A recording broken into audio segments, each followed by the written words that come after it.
राजा की मोहर लोक कथा पर आधारित नाटक है। नाटक में लेखक ने उस समय की परिस्थितियों का चित्रण किया है जब अंग्रेज हमारे देश में व्यापार करने की नीयत से घुसे और धीरे धीरे अपना आधिपत्य जमाते हुए देशी राजाओं को निष्क्रिय कर रियासतों पर अपना शिकंजा कसना शुरू किया। देशी उद्योग धंधों को नष्ट कर कंपनी का प्रचार प्रसार करने की कोशिश की। इससे देश में जगह जगह उनके खिलाफ बगावत शुरू होने लगी। ऐसे ही एक रियासत में मुलिया नाम की महिला ने असाधारण सूझबूझ से अंग्रेजों से लोहा लिया और निजात दिलाने का पुरजोर प्रयास किया और अपने राजा को उनके कर्तव्यों तथा दायित्वों से अवगत कराया। आप नाटक सीखें और अपने अच्छे बुरे जो भी विचार हो वो विभिन्न माध्यमों से अगर व्यक्त करेंगे तो हमें हमारे साथ साथ नए नए कलाकारों को बड़ी खुशी होगी। वो जानेंगे कि हम कहाँ हैं, हम क्या कर चुके हैं, उनको क्या और करना।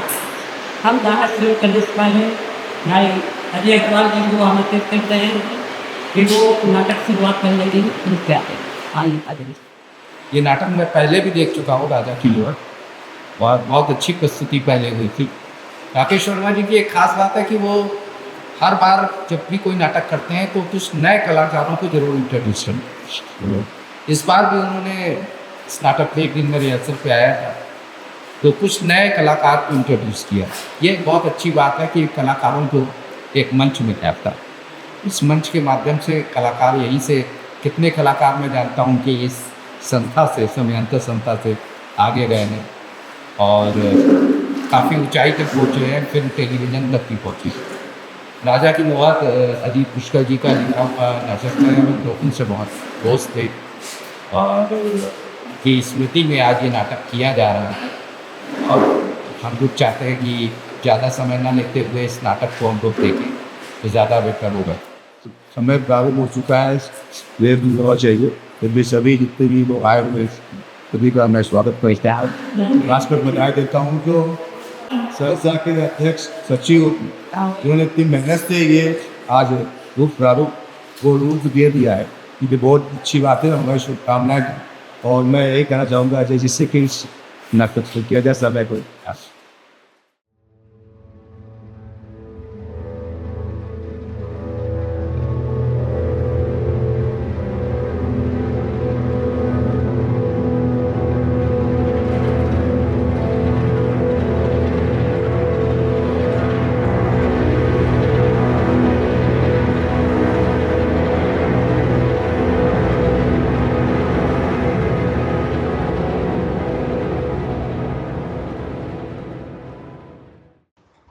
बहे पसीना सच्चा काम, छियो राम छियो राम। गंदा पानी जी उगताए, कपड़ा छाटू दम खुल जाए। भूख लगे तो खा ना पाऊं, गरम सिपाही नजर लगाए। मुंशी से तो राम बचाए। हमारे आने से तो नहीं गई।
तरह फूट रही है। इसे मालूम नहीं है हम लोग किसी काम के लिए यहाँ आए हैं। तुम्हारी बातों से दोष टपकता है। मुझे बहुत जवाब देनी चाहिए। क्या तुझे आदमी के बदले आदमी दिलाया है? मुझे आदमी की जरूरत होगी तो ढूंढ लूंगी। तुम्हारी मेहरबानी जरूरत नहीं है। सिपाही जी, क्यों इसके मुंह लगते हो? ये कहेगी कुछ और करेगी कुछ। भाई औरत तो हमेशा से आराम कदम रही है। झूठ। कोई मर्द औरत को पालना नहीं चाहता। उसका जानता और उसका चांद भी ढूंढना रखता है। यहाँ के टोले सिपाही यहाँ की औरतों की चांद की बड़ी तारीफ करते हैं। उन्हें चांद के माफी समझते हैं। वाह भाई वाह। उनकी समझ में तुम्हें कितना हुआ, मगर उनकी हरकतों से जो औरतों में दहशत है उसकी कोई चिंता नहीं। अरे चलो जाओ यहाँ से। मेरे पास फालतू समय नहीं है। अपने कपड़े धो। जाते हैं देखो, ये वो गुलनामा है पर राजा की मोहर लगी है। अरे मुंशी जी, पढ़ता ही सुना दीजिए ना ये पढ़। हाँ, बिना पढ़े मुझे कैसे समझ में आएगा? हमारे लिए तो काला अच्छा भैंस बराबर लगता है। तो ठीक है, बहुत देर लगेगी इसलिए मैं तुम्हें लपो बताए देता हूँ। देखो, ये तालाब से छीन लिया गया है। इसे उठाकर घरों के लिए नया चारा बनाया गया है। और वो छावनी के पास कपड़ा धोने के लिए नया तालाब उठना शुरू हो गया है। समझी कुछ? अब तुझे ये कपड़े धोने के लिए नया तालाब करना होगा। प्रोफेसर पुत्र पापड़ी के पास वाला। हाँ, अब से यहाँ कपड़े धोना बंद करना चाहिए। मगर वो तालाब बहुत दूर है। मैं उस जगह में कपड़े धोने नहीं जाऊंगी। छावनी के पूरे बदमाश हैं। अरे मुन्ना, भाई इतना भी आदमी को तुझे काहे का डर? और वैसे भी वो भूत थोड़ी है कि तुझे खा जाएगी। वो हमारा दुश्मन है। मैं कह देती हूँ, कपड़े धोना बंद कर दूंगी, मगर वहाँ नहीं जाऊंगी। बंदूकों की आवाज सुनकर वहाँ के और सब भाग गए। राजा का हुक्म है, समझ लो। मैं महाराज के ठिकाने पे जाकर गुहार मारूंगी। ये छावनी के सिपाही बदमाश हैं। उनकी औरतें उनके साथ में रहती। महाराज की तरह क्यों चीखते हो? तुम्हारे चीखने से राजा की नींद नहीं टूटेगी। अरे वो ना सही, उसकी मुहर तो राज कर ही रही है। और सुन लो, इस तालाब पे तुम्हारा गुजारा नहीं है। और कल से तुम यहाँ दिखाई मत देना। चलो सिपाही जी। समझ गई? दिखाई मत देना।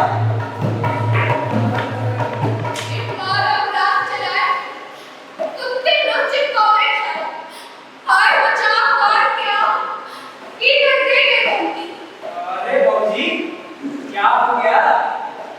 मैंने तो तुम्हें इस तरह कभी रोते करते नहीं देखा। अरे लाला, मैं तो लुट गई। क्या खाऊंगी और क्या अपने कदम पर लाऊंगी? मौला कभी कभी देर से खाने खा लेता है। अरे गधा तो तेरा चावल दूसरे का खेत चलकर पेट भर लेगा। उसे कड़ी ना मिलेगी तो ना मिलेगी। सारी भला कहानी तो अपनी के पेट के लिए है। राज में धंधा करती बची। मेरा तलाक मुझसे छीन गया। तो घास तुम्हारे ऊपर में गिर गया।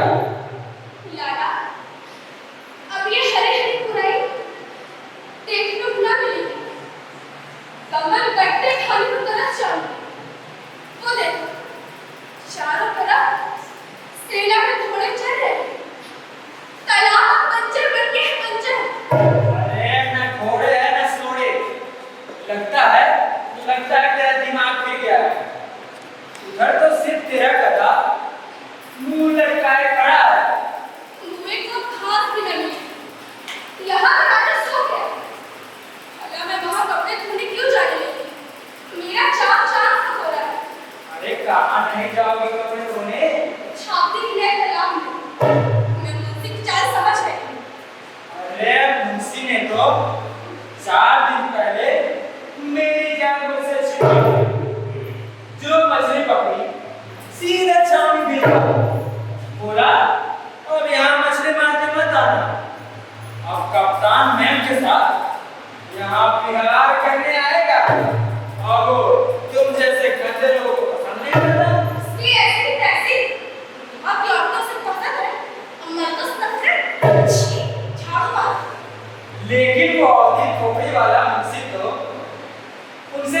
है? उधर उधर बुलाने करता नहीं। देख लेना, मुझसे धीरे धीरे सारा मुल्क में सौंप देना। जरा सोचो तो सही, अगर ये तालाब नहीं होंगे तो हम तो क्या करेंगे? हमें अपनी जिंदगी इसलिए छिड़कनी है क्योंकि तलाश वाले हैं। अब देखना शुरू, मैं 3 दिनों से भूखा पैसा घूम रहा हूँ। मछली बाजार में फाटक बंद है। बाजार तक जाने की सख्त मनाही है। बोरे ढोने के लिए मजदूरी भी नहीं मिलती। मैं तो सपनों में मछलियाँ पकड़ने का इंतजार करता हूँ। भूखे आदमी को सपना नहीं देखना चाहिए। अक्सर जिसके बीवी बच्चे ना हो, 2 वक्त की रोटी को जुमा नहीं करती है। वैसे तुम्हारे पास रोटियां हैं क्या?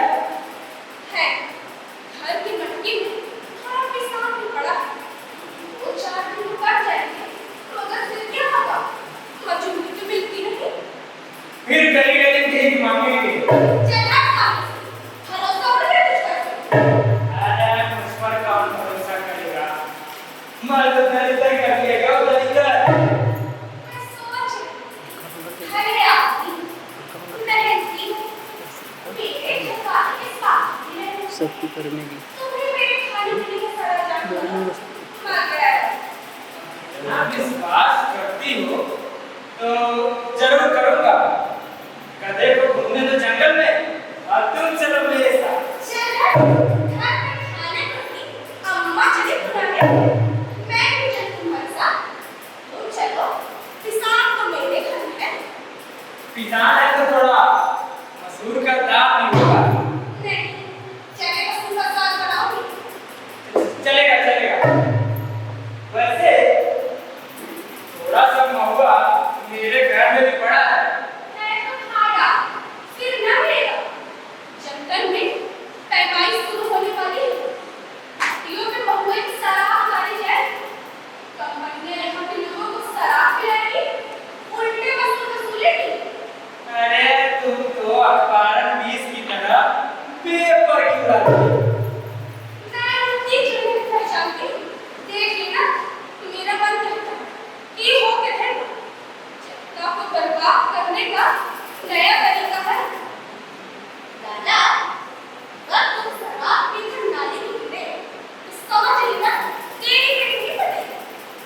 शराब पानी से सस्ती मिलेगी तभी पीऊंगा। मतलब पियोगी, फिर भी तुम्हें अपने साथ नहीं रखना। तुमसे अच्छा तो मेरा खतरा है जो घास और काटी के सिवा अपने पेट में ना रहे। अरे राम दुहाई, आपके गधे से शिक्षा ले लो। प्यास से मर जाऊंगा फिर भी शराब नहीं पीऊंगा। अब घर चलो, बहुत जोर की भूख लगी है। किसने किसे बचाया देवजी? किसने किसे बचाया? अरे भौजी, तुमने मुझे बचाया। भूख के कारण खुशी खुशी से मैंने ओढ़ा तेरा साया। किसी किसी में कंधा तोड़ा? अरे लाल पकड़ थोड़ा, क्या होगा अच्छा थोड़ा। चल मेरे साथ देखती, थोड़े शरीर मानूंगी ना। जब जाओ मर जाऊंगा, गाना समझो काम आऊंगा। जब सवरे की किस्मत होगी, घर में तुम्हें पकाना रोटी। आधी आधी ही खाएंगे, दान तोड़ खाना खाएंगे। ना ऐसा कर दो, अपने मन की परख रखो। इस कारण का भाई का राजा पिया की परख। न कहीं टिकल जाऊंगा, तूफानों से हर खेला। मैं गबरू जवान खेला, जहाँ कहोगी फिर जाऊंगा। मैं बस वक्का मुंशी वक्का सोना का लो ताली मारो मुक्ति आयो अरे वाह ऐसे बढ़िया कर सुन मुंशी ने राजा की मोर हथियारी और अपने बेटा बात मार जाता। मैं अपनी पीठ को उससे अपने गाड़ी पर ठपा दिया और वो छावनी के संग ठिकाना गया। उन मोरों से भाई आज ठंडी ना भाई मछली सा खाएगा। ये किसान सिपाही मेरा नाम है। छी छी छी, किसान जब गर्दिश होता है तो मिट्टी पानी होती है, मगर मेरा गोदाम तो भर ही नहीं जाएगा। सच कहते हो साजी, अब इस मुल्क की मिट्टी को हर मारे, यहाँ का किसान मजदूर नवाबर। चुप शक्ति रानी, सुन, रियासत को गोरों की पटन का पता नहीं, और मुझे ये चोट बटन अपने कैसे समझाऊं? हमारे के लिए एक ही बटन काफी है। जो प्रजा पलटन का मुकाबला कर सकती है, उसे तो भूखों का बता कि जमीन तालाब छीने जाए। आपकी तो तगड़ी लगान वसूली जाएगी। सुन, ये राजनीति है, इसी से कुछ नहीं कहना। आइंदा मुझसे बोलना नहीं। ये सारे टुकड़े अगर खाते हैं तो गुनाह नहीं करते। मुझे एक ऐसी नौकरी तलाश है जो बोले दिन सके और चूल्हे मार सके। मदद करके तो बिल्ले साफ कर दूंगा। मैं तुम्हें ऐसा नौकर दूंगी। बोले जाओ, मैं तुम्हारी कोई बुरा हो सकती। हाँ, तुम लोग अपने नाम के लिए मंदिर, मस्जिद बड़ा बनाते हैं, और लोग अपने नाम के लिए कुआं, तालाब और पौधे को बनाते हैं, मगर मैं शुरू का कब्रिस्तान होगा। साजी मुझे नौकर लग लीजिए।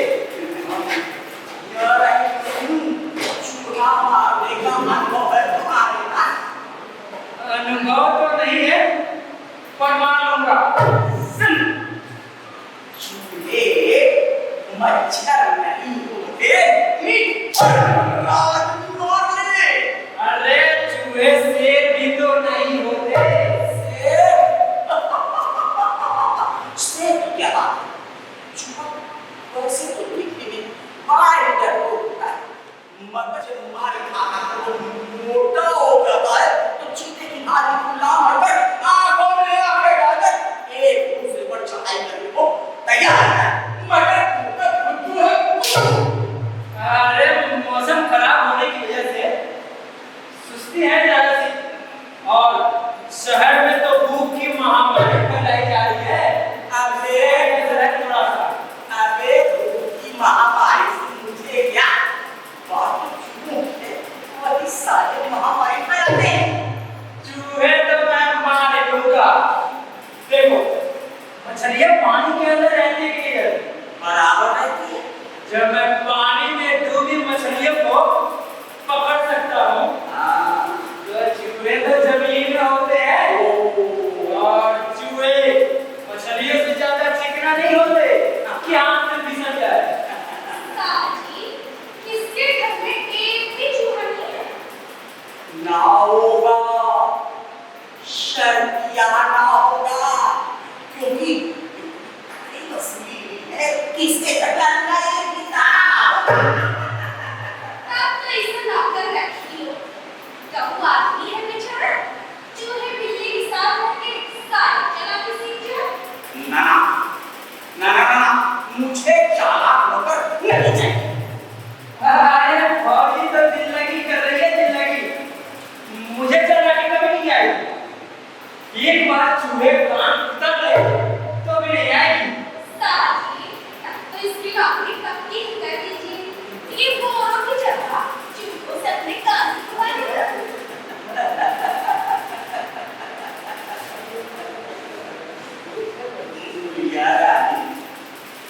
चलो, बैठी हो, रख लेता हूँ।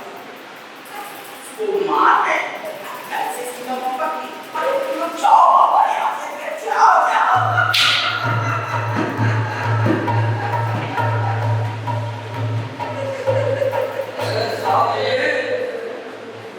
अरे भाई कैसे हैं यार?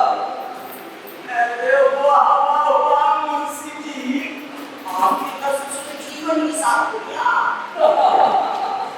भाई मैंने तुम्हारे गोदाम को शादी गोदाम बता दिया है। जीवन तो तुम्हारा स्वागत ही हो गया।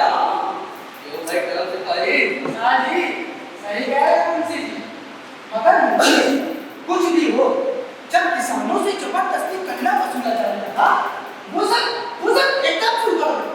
मैंने कहा देखो शहर में कोई तकलीफ मिले, नहीं तो कंपनी ने अगर तुम लोगों की जमीनें भी छीन कर लुटेरे को दे दी तो इससे भी हाथ और नहीं कर दे। बाप रे बाप, तो फिर मुझे क्या बचे? अरे बाप रे बाप, कंपनी को ये न करने देना वरना अपना तनख्वाह ही मार जाएगा। हरा हरा खाते हो, जरा हमारा तुम्हारा हिसाब हो जाए। छावनी में 900 सिपाही हैं, तो मैंने तुम्हें 3000 लोगों की रसद दी है। उसमें से चौथाई रकम मुझे तुम दे देना। अरे बाप रे बाप, तो फिर मुझे क्या बचेगा? चोरी नहीं, इज्जत भी। अरे भाई, दीवान चकलादार और हाकिमों का भी तो मुंह बंद करना रहता है। भाई उनकी बेटियां पटरानियों की तरह रहना चाहती है और गुलशन खाने में गुलाब जल से नहाना चाहती है। वो तो ठीक है, चलो चौबंदी से मगर हाँ सस्ती हो, 5000 से महीने से और ना पूछोगे क्यों? तो दिला दे। 100 सिपाहियों की रसद रोज से बड़ी।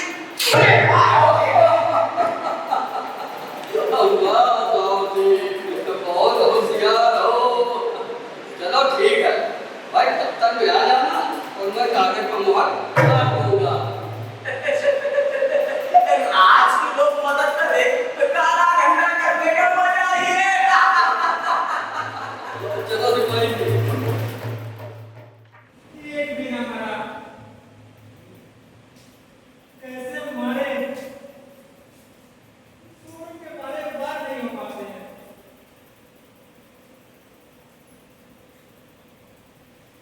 जो लग रहा है डस्टबिन है कि टाइम कभी तो टोपा नहीं। जागते रहो। अरे जागो पहरेदार की आवाज़ आधी रात बीत गई, एक बिच्छुआ नहीं मरा, ऊपर से मैं ही मरा जा रहा हूँ। आवाज़ें बंद। लगता है 2-4 चूहे घायल जरूर हुए होंगे, कुछ मर भी गए होंगे। उनकी लाशें ढूंढने के लिए पूरे गांव मजदूरी नहीं मिलेगी।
के हूँ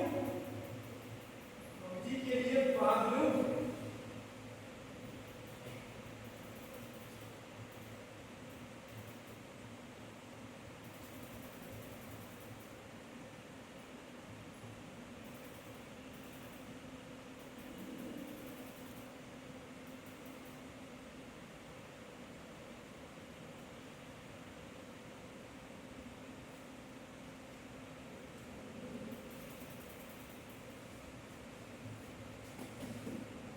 चूहे मरे जरूर,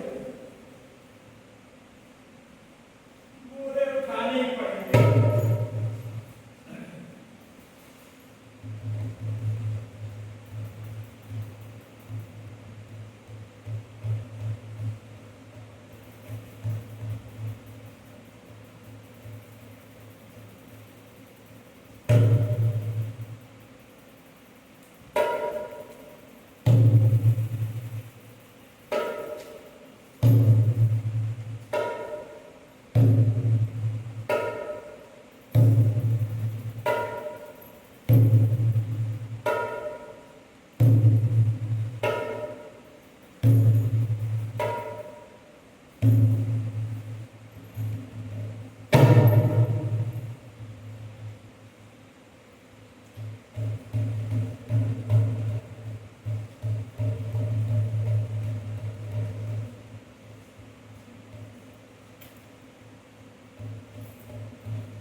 नमस्कार करो। फरियादी अंदर आ जा। और हाँ, मुंशी जी ने अभी अपने काम साथ किए हैं, इसलिए जो कहना है आहिस्ता आहिस्ता ही है। हमें ध्यान दीजिए। तुम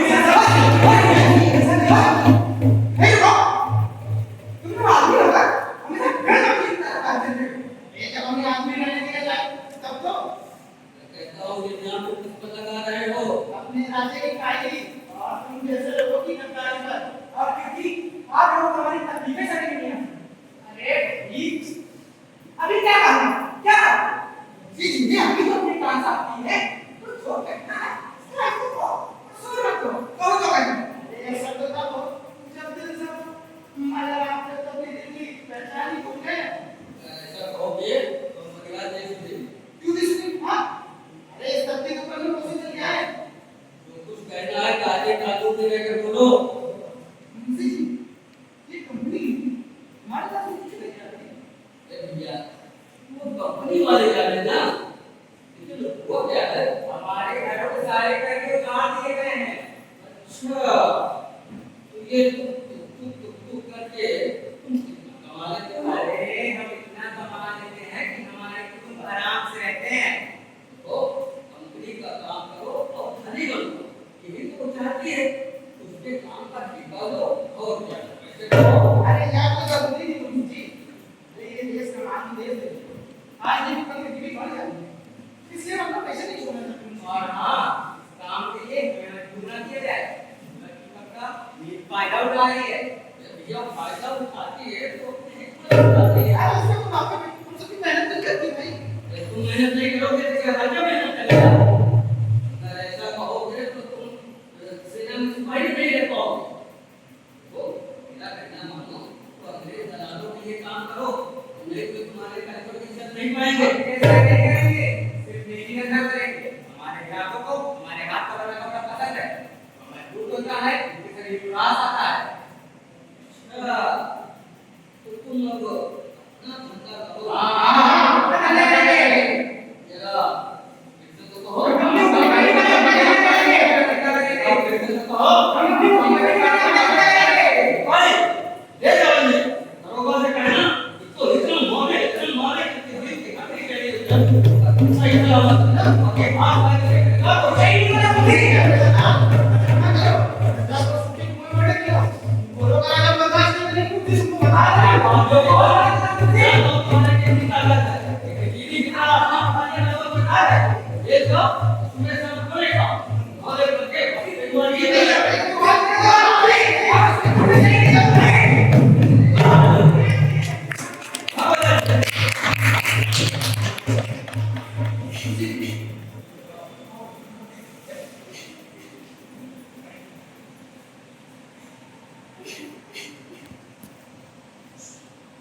भाई देखो ये औरतों का रोना मतलब मुझे अच्छा नहीं लगता है। तो मैं प्यादा से भक्ति हुआ हूँ, ये तो हिम्मत और किस्मत की बात है। राजा की मोहर मेरे अलावा किसी के पास नहीं है, इसलिए मैं हाकिमों का हाकिम और वजीरों का वजीर हूँ। यहाँ की जनता कहती है कि मेरी दुनिया ऐसी बनती है जैसे जैसे पानी में कीचड़, पानी में कीचड़। लेकिन अगर ऐसा वो कहती है तो मुझसे जलती है कोई बात। एक दो नेक काम करके मैं उसकी मांग को शांत कर दूंगा।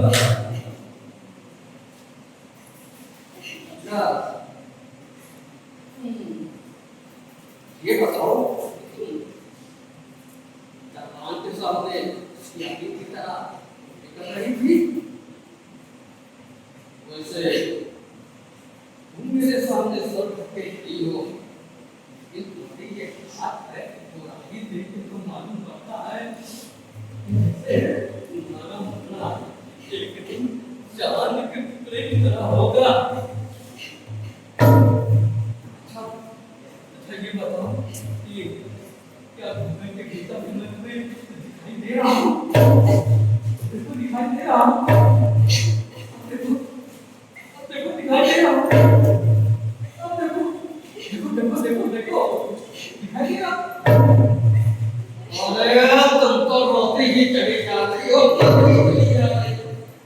मेरे से रही भी आई हो तो चली जा रही हो तो अब क्या कहना चाहते हो?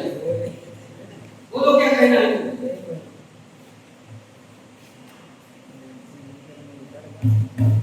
हुजूर हुजूर ये कहती है कि सब घर वाला मर गया। साल पहला पहला ही नहीं इसका भगवान कैसे मर गया?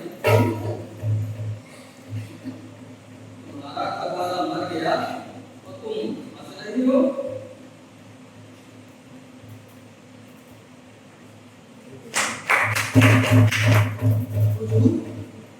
ये इस बात पर हंसती है कि आप कहाँ से मालूम होगा कि गरीब कितने हमसे बड़ा। नहीं नहीं नहीं, ये बात नहीं है। ये दूसरी शादी करना चाहती है। तुम हंसते हो रही हो? भाई ये क्या बकवास है? तुम मेरी को समझ नहीं आ रहा। इससे कहो तुम मुझसे खुलकर बातें करें। इसी जी रोते रोते हंस देगा, हंसते हंसते रो देगा। ये सब पागलपन की निशानी है माता। मगर हुजूर ये औरत पागल तो नहीं है। ये तो बस सोचती है कि मैं हम तो कितने गंदे हो जाते हैं। नहीं नहीं, मेरी साथ काफी मजबूत है। वैसे मेरे मन में आता है कि मैं वो एक काम कर कि यहाँ की जनता मेरा मजाक न उड़ाए। चलो सौरभ से कहो कि अपना ये घूंघट खोल दे, हमसे रूबरू होकर खुद कर बातें करें, एक और कैसे बातें करें। मैं अब तक तुम्हारी वकालत करूंगा।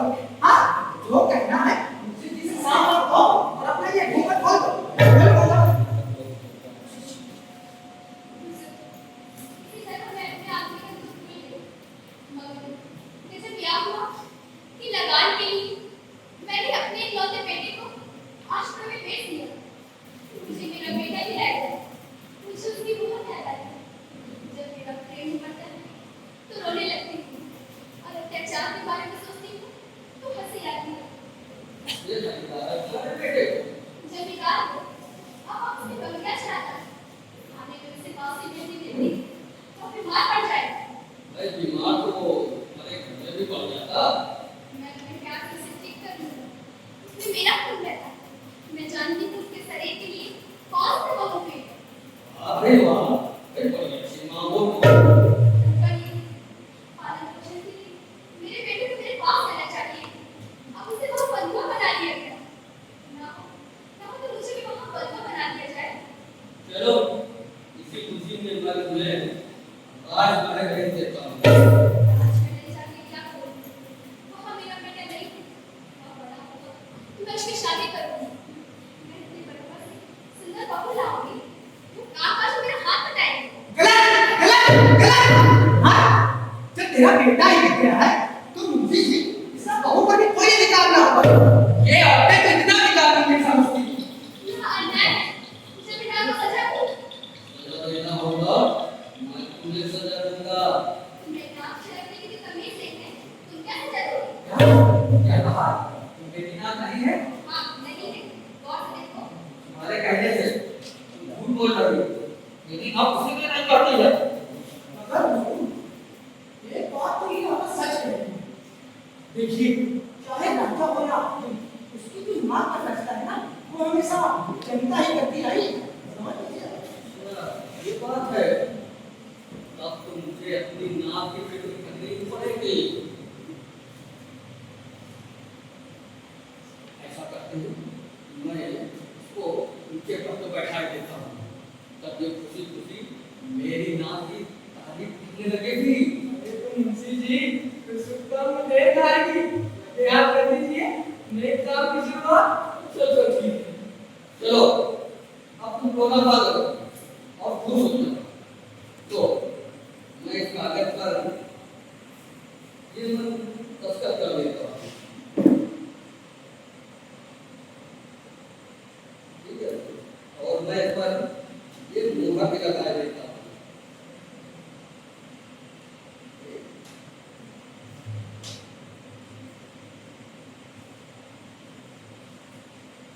और मैं तुमको छोटी राजधानी बना देता हूँ। ऐसा कुछ मत लिखो। मुझे राजधानी नहीं बनना।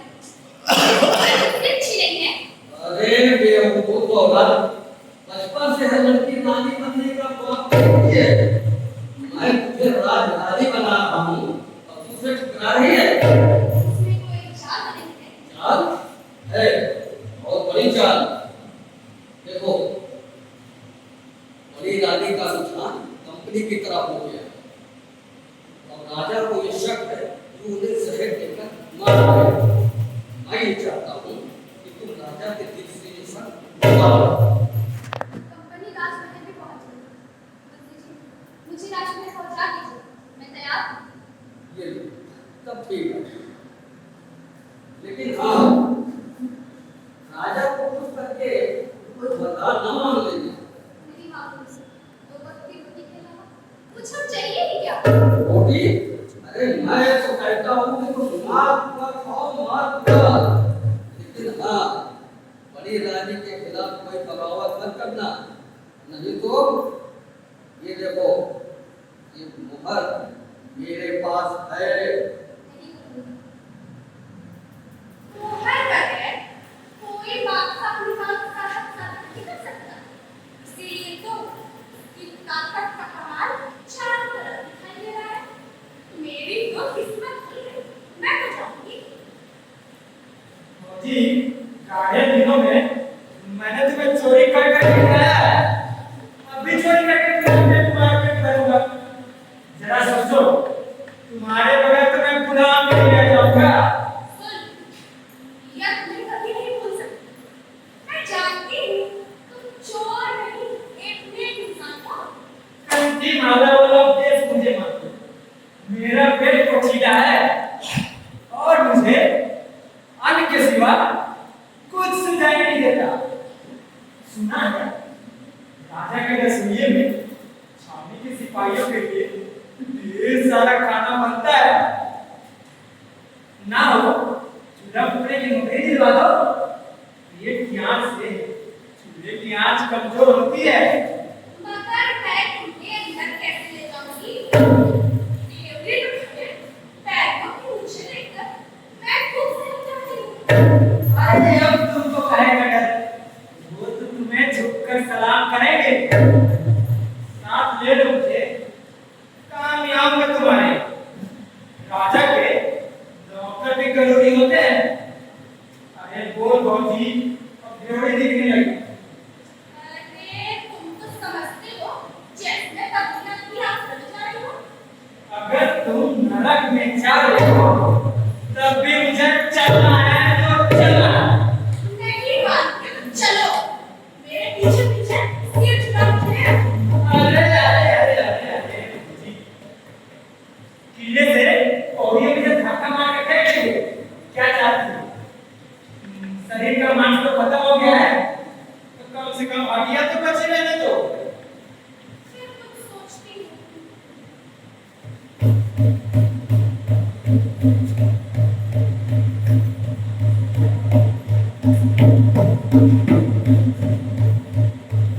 लो, ये सारी लकड़ी और अच्छे से उठा दो। मेरे पीछे पीछे लगे रहो। ना कहीं रुकना और ना ही किसी से बात करना। मैं यही कहूंगी, ये मेरी खास बात है। अंदर से काम बना दिया तुमने।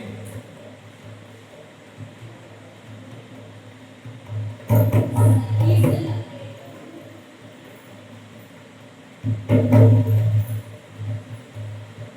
लो तैयार हो, चलो। ओ आना दो। कैसे हो तुम लोग? ये भी नहीं जानते इस सरकार से कैसे बात की जाती है? मैं छोटी राजधानी हूँ। सुबह से तो कोई रानी बाहर नहीं थी। ऐसे 20-20 रानियों को भी पहचान पाना बड़ा मुश्किल काम होता है। नंबर? आखिर आज पर्दों का सोमवार है कि नहीं? दोस्त है कि नहीं? सोमवार तो है। नदी स्नान करके शिव जी के मूर्ति पे तेल पत्ती चढ़ानी थी। बस बाकी तो है। कैसे मालूम? जाते को मैंने देखा ही नहीं। अदालत में हाजिर पड़ूंगी। जिस समय मैं गई थी तुम तो सुबह की ठंडी हवा में खूब उठे।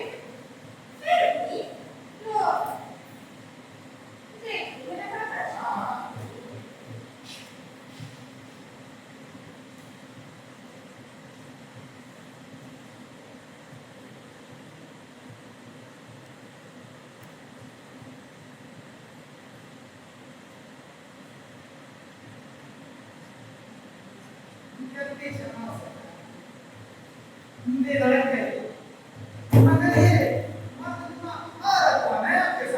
मेरी खास बात है। लगता है भाभी आपके मायके से आई है। पूरा पड़ोसी लगती है। तुम लोग नशा पत्ती क्यों करके जो बहकी बहकी बातें कर रहे हो? जल्दी क्षमा सरकार, हम क्या करें? आज पंचायत में कोई ना कोई ना किसी के साथ रहता है, जैसे बड़े सरकार के साथ तो दिया करते हैं। अब एक बात हुई, अपनी नौकरी बचा, सरकार को अंदर जाने दे। बिजली का राउंडी दीवारें ऐसी देखी जी, रात में नहीं लगता जैसे हम मगरमच्छ के चक्कर में चल रहे हो। मगरमच्छ के चक्कर में तो पूरी रियासत में जाने वाली है। छी, आज जल्दी चलो, चक्का पड़े तो बदबू आ रही है। उधर ढाल कर मैदान की तरफ चले। अरे देखो देखो, लोहे की तोपें रखी है, मगर तोची तो चबूतरे में बैठ के शराब पी रहे हैं। नहीं नहीं, बस चलने की थी। अब इनकी बहादुरी खत्म होती जाए। जब से मुझको शराब पीने लगा है, तब से शराबी हो गई शराब। लेकिन मैंने हमने देखा 25 शराबियों ने शराब पी और आपस में कबूल कर लिया। ये सिपाही ने तो उनकी जेब से पैसे निकाले, नशा उधर चलो, वो देखो, शीशे के महल में पूरी अंग्रेज ने बड़ी सरकार ने ये अपने घर में घुसने बैठने के लिए नहीं किया। सफेद की औरतों की इज्जत खतरे में है। ये राजकुमारी सच्चे हो सच्चे। अरे उधर मत चलो, वो खिड़कियों से झांक झांक कर देख रहे थे। वैसे सुना है यहीं कहीं कमिश्नर कचहरी भी लगता है। सारी जानकारी हो गई, मगर मुझे ये नहीं मालूम कि मेरी कोठी कहाँ है। यहाँ के तो नौकर चाकर भी गड़बड़ लगते हैं। अरे उधर चलो, रजवाड़े के लोग इधर जाते हैं। मुझे तो इस जगह बहुत डर लग रहा है। सब तो तुम जिंदगी भर करते हो। मगर मैं क्या करूं? कहाँ जाऊं? रसोई घर का आता पता ही नहीं है। अरे चावल की खुशबू, ये सब्जी की बदबू, लेकिन आदत ना छूटी होगी तो रसोई घर तक पहुंच ही जाओगे। मुझे रसोई घर में नौकरी चाहिए। जब तो मैं कांदा लकड़ी की कोठरी में कर रहा हूं। तो फिर जाओ, मगर ध्यान रखो, अगर जीना है तो थोड़ा झूठ बोलना भी सीखो। रसोइये भी चाल सीख कर चला खड़े होंगे, वो तुम्हें रसोई घर से बाहर निकाल सकते हैं। अच्छा, निकाल सकते, जो होगा देखा जाएगा।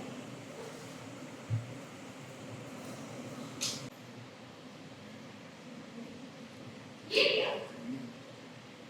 इधर में तो खबर है कि राजा 6 महीने के लिए सो गया। मगर इन्हें देख कर लगता है कि नींद नहीं आई।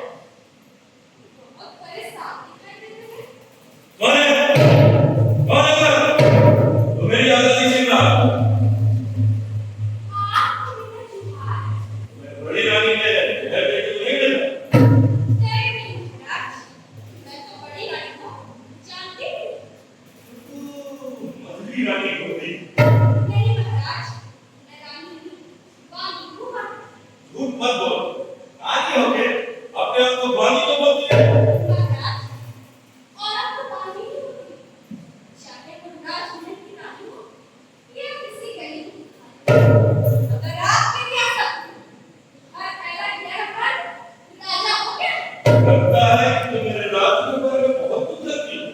मैं कहता हूँ कि जब राजा का दिमाग काम न करे तो राजा को भी आगे आना चाहिए। मैं रानी नहीं महाराज, वाणी हूँ।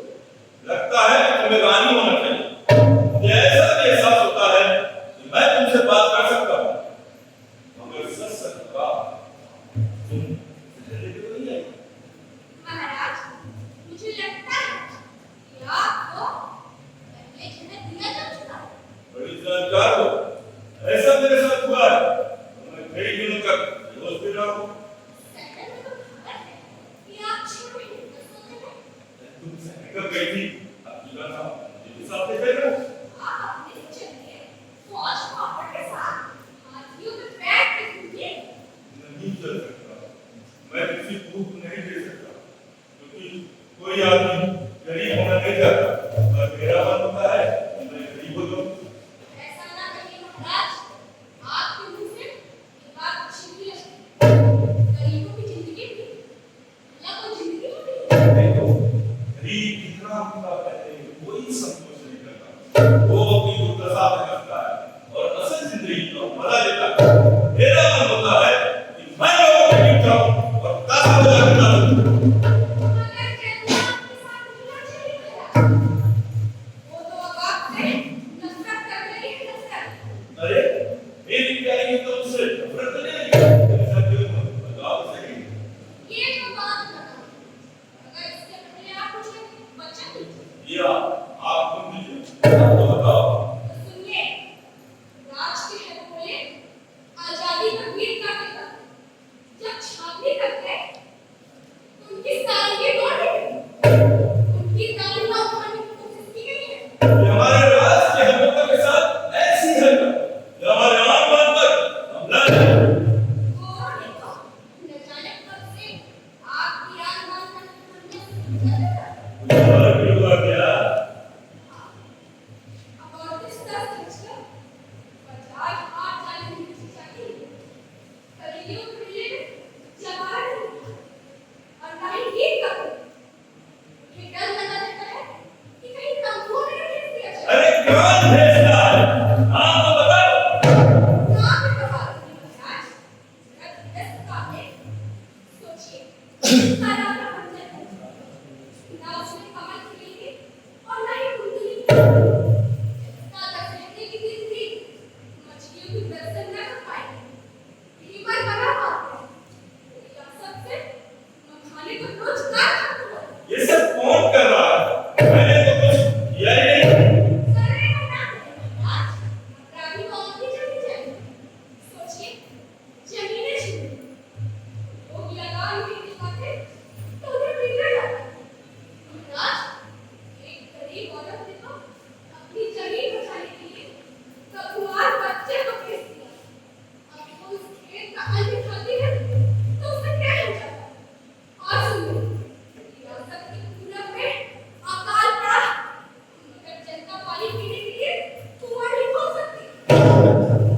मामा का टोके महाराज, रियासत की चिड़ियाएं बेकारी के कारण भूखे मर रहे हैं।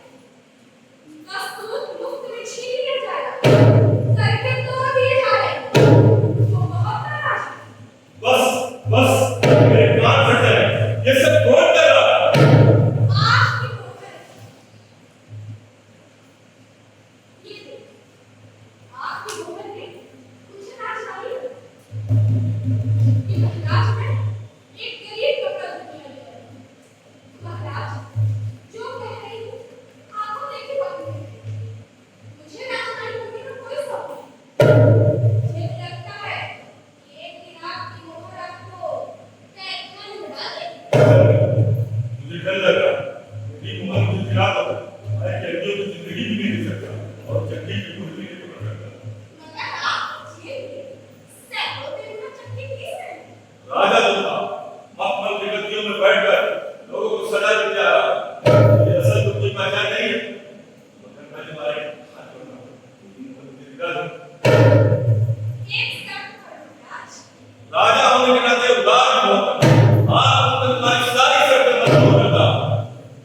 तो किले की सेवा में भर्ती मैं कराऊं और छावनी की रसद मेरे हाथों से।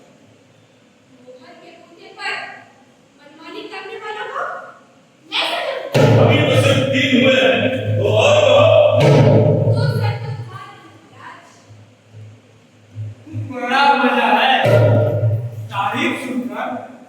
वो फुकने की तरह फूलता है और मैं चालाक बिल्ली की तरह दूध मलाई खाता हूँ।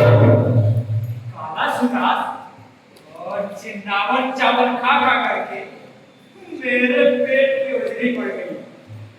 सूखी नसें रही गई है।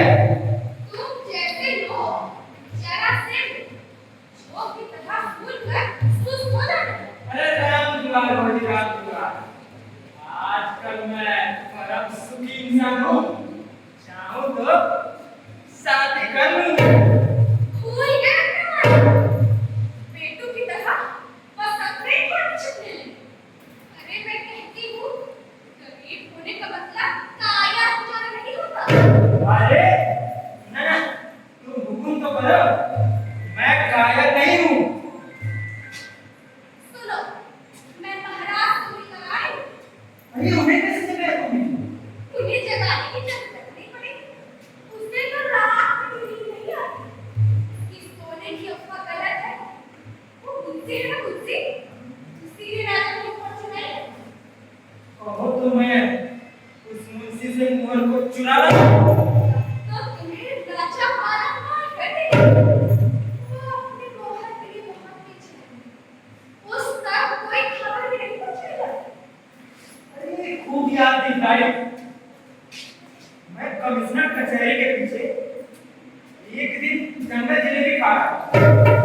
बाहर भाग कर एक खटकारा आया और बोला कि महाराज तक ये पैगाम पहुंचा कि अंग्रेजों का डटकर मुकाबला करें और कुछ सेना झांसी भिजवा। उसने मुझे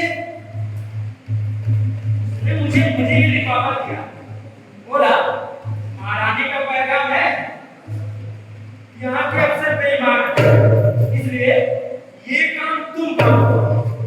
बस फिर क्या था, वो फिर के पास भाग गया जैसे बड़ी जंग में हो।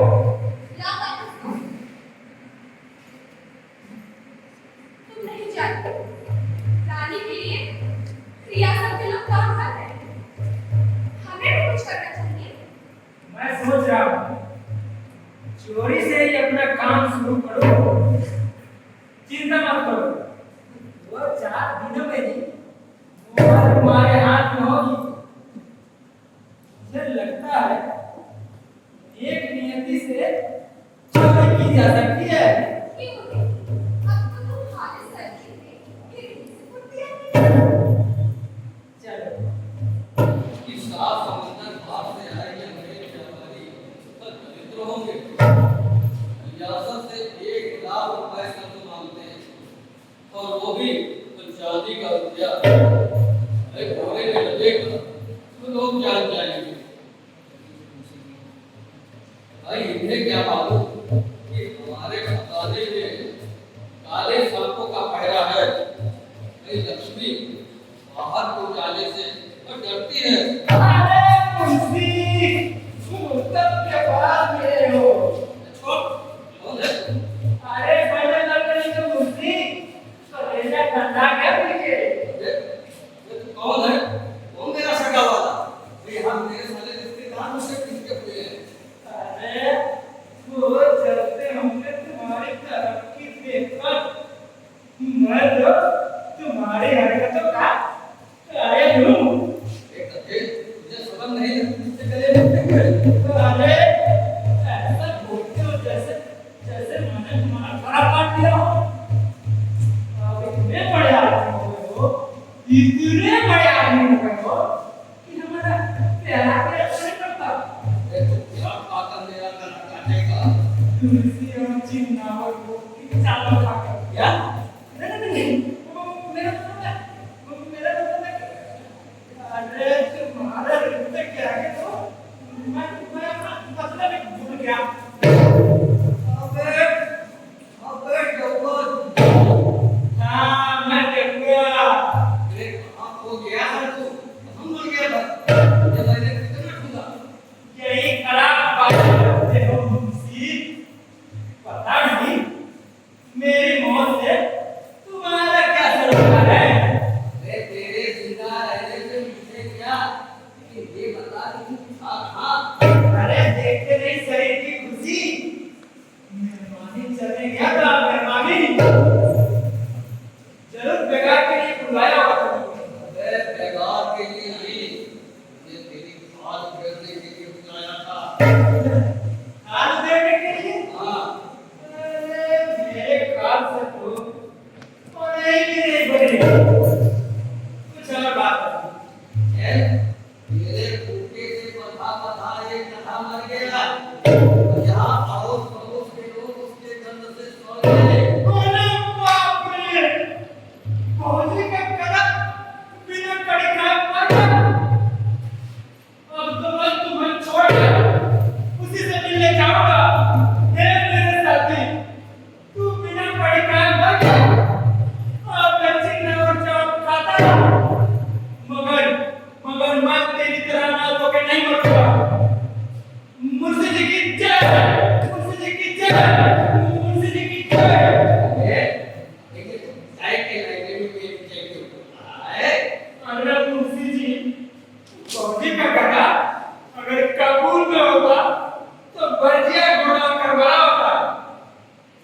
तुम्हारी बातें हमारे दिमाग से निकलकर फिसल गई।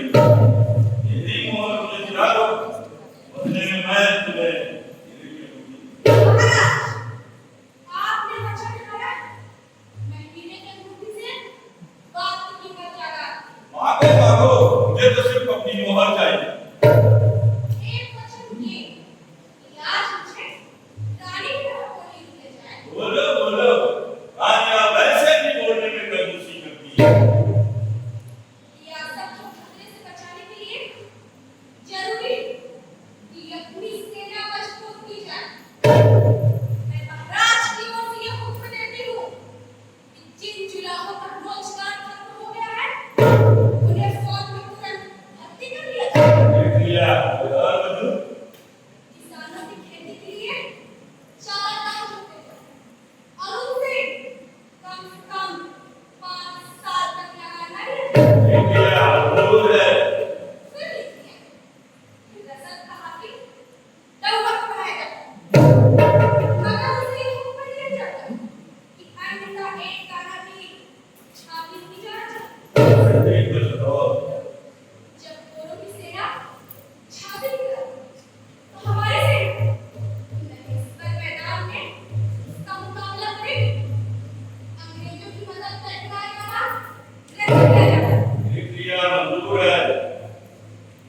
महाराज, ये सब तो मैंने रियासत को बचाने के लिए, मगर मैं कितनी दुखी हूँ, ये कोई नहीं जानता।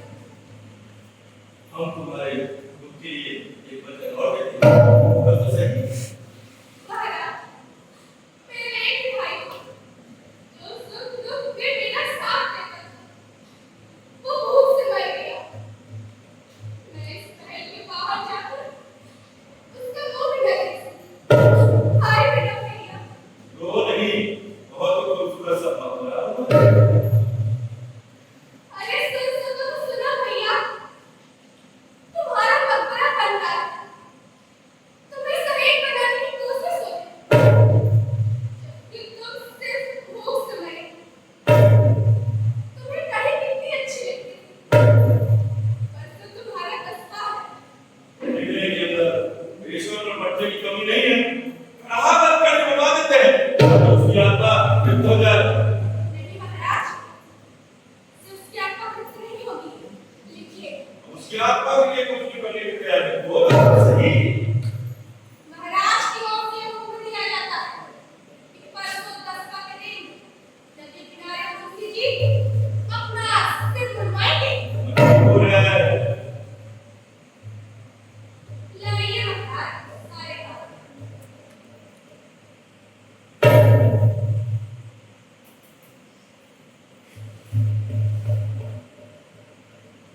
महाराज, ये आपकी हम तुम पर बहुत खुश हुए। हम चलते हैं शराब की। लिया कान खोल कर सुनो, मुझे वो नहीं कहना जो आप लोग सुनते आए हैं। ये हुक्म है मुनिया रानी का और कमाल मुहर का कि बेगार करने वाले लोग बेगारी कम कर दे और बच्चे बेचकर लगान देने वाली औरतें अपने आंसू पोंछ ले। सेना में जवानों की भर्ती जारी है। सुनो सुनो सुनो, हो सकता है कुछ दिनों में छावनी के सारे घोड़े घायल होकर चारा खाना छोड़ दें, तालाब हमें वापस मिल जाए और उसमें खेती हो। ऐसी औरतों को जरूरत होगी ऐसे मौके पर जो खुशी के गीत गाना जानती हो। ऐसी औरतें भी बाहर आ जाए। सुनो सुनो सुनो, मगर दुख की बात यह है कि मुनिया रानी का गधा बिना कड़ी खाए मर गया। आज उसका 10वां है। नदी किनारे मुंशी जी अपना मुंडन कराएंगे। दूध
भारत। एक बार जोरदार तालियां दें।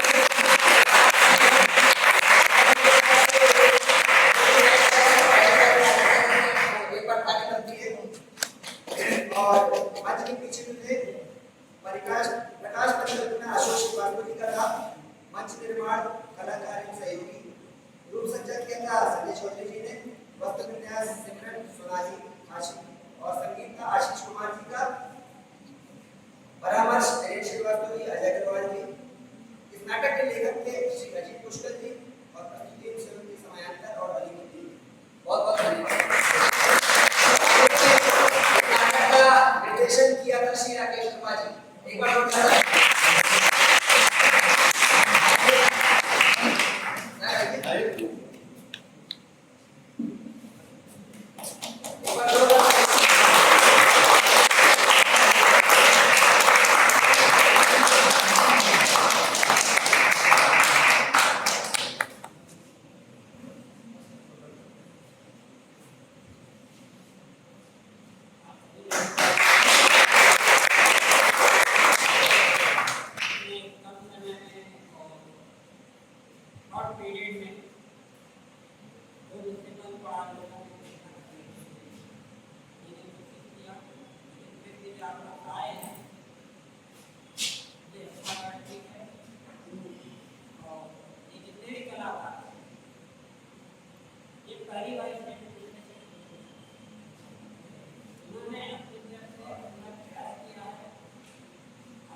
अच्छा महोदय काफी लंबे समय के बाद वर्मा जी द्वारा निर्देशित राजा की बहुत अथक प्रयास किया है।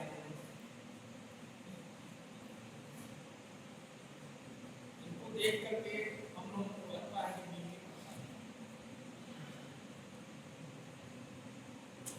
इनके द्वारा एक और नाटक मंचित किया जाता था। उसकी कुछ कृतियां छपके आई हैं।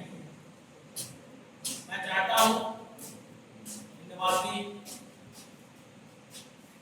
पब्लिकेशन से वो मंच पर लेकर के आए और उनका विमोचन किया।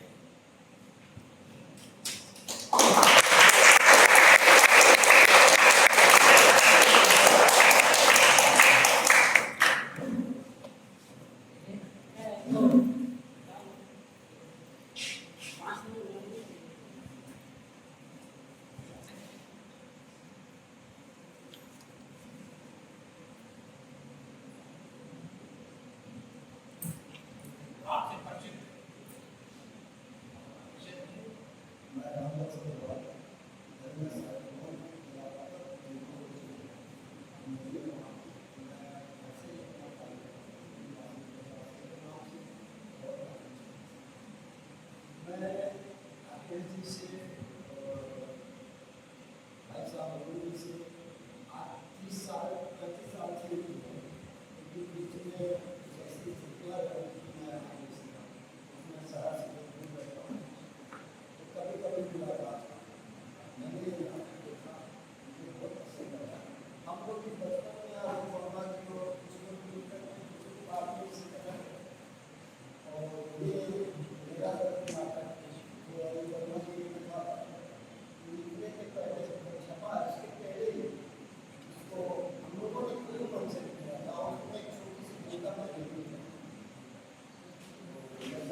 सबने बहुत अच्छा है, लेकिन मुझे इस बात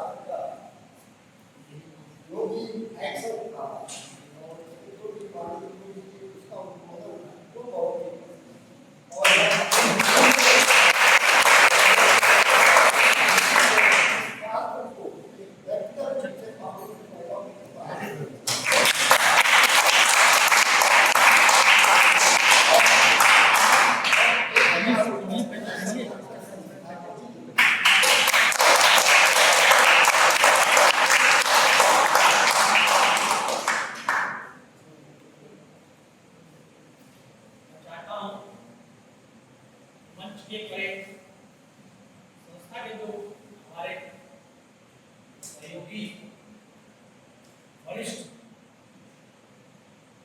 उनको मंच पे आमंत्रित करना चाहता हूँ।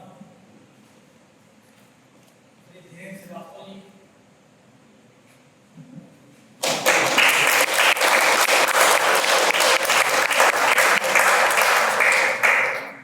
हमारी संस्था के सलाहकार भी हैं और इस नाटक में इनका एक विशेष योगदान रहा तो परामर्श इन्होंने किया है।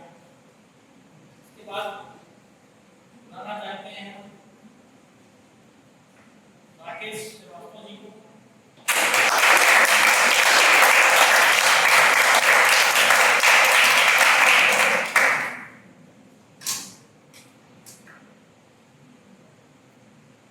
अर्चना जी,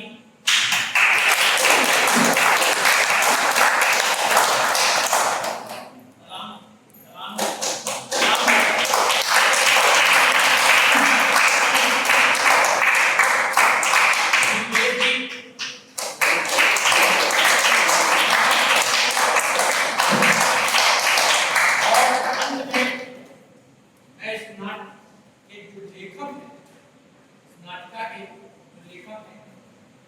अरुण वर्मा जी, उनको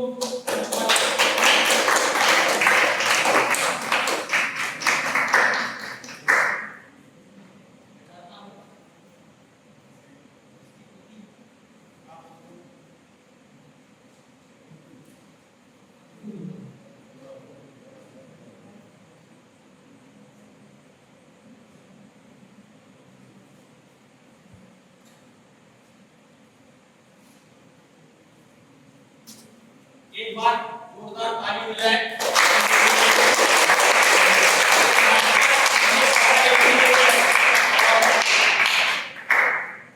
इसी संस्था के मंच पे पहली बार मंचन भी हुआ था। अति लंबा समय निकल गया नाटिका को प्रिंट होने में, प्रेजेंटेशन में। आज इस मुहूर्त पर नाटक के दरमियान ये पुस्तिका भी सामने आई है। मैं आप सबकी तरफ से, संस्थान की तरफ से इनके इस कार्य के लिए हृदय से आभार व्यक्त करता हूं और चाहता हूं कि भविष्य में इनकी लेखनी अब उनके नाम निरंतर आगे बढ़ती है।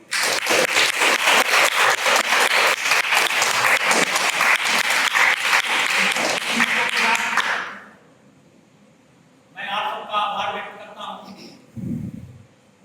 और अंत में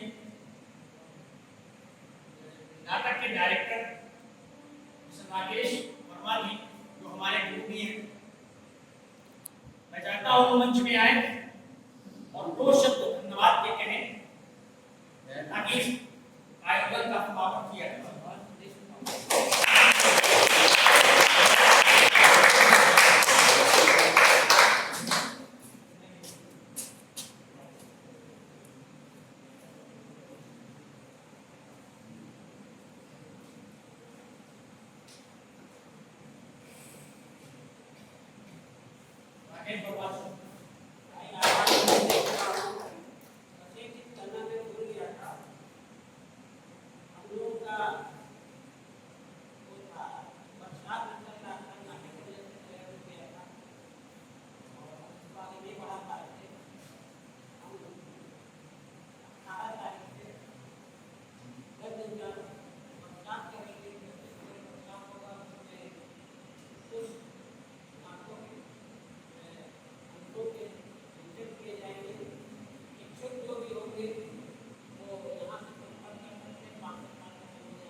इमेजिनेशन